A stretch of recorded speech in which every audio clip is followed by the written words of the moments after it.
кайсы схема экенин өзүм билбейм, ачык айтайын.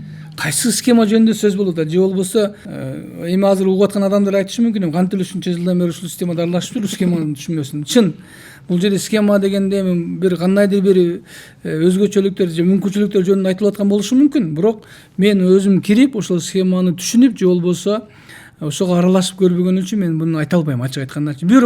Бирок бул схема дегендин бар экенин баардыгыбыз эле сезип угуп жүрөбүз да, элден угуп атабыз, башка жандыктан угуп атабыз, энергетика жөнүндө сөз болгондо элдин көз карашынан угуп атабыз.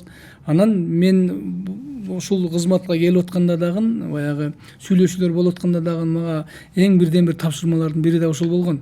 Энергетикада эң алгачкы маселелер деп туруп бүгүнкү күндө көйгөйлөрдү жоюу маселеси. Экинчиси ушул коррупциялык схемалар боюнча, коррупционный жолдор боюнча такыр энергетикада ушундай бир коррупцияга аралашты деген же болбосо ушундай схема бар экен деген түшүнүктү элдин кулагынан такыр жок кыласың деген тапшырма болгон. Мен ойлойм, бул өзүбүз аракет кылып аткандан кийин, система үчүн күйүп аткандан кийин, энергетика үчүн күйүп аткандан кийин бул коюлган тапшырма, талаптар туура деп ойлойм. Мен өзүм ошодон баштап министр катары ушул багыт боюнча жумуш алып барам буюрса.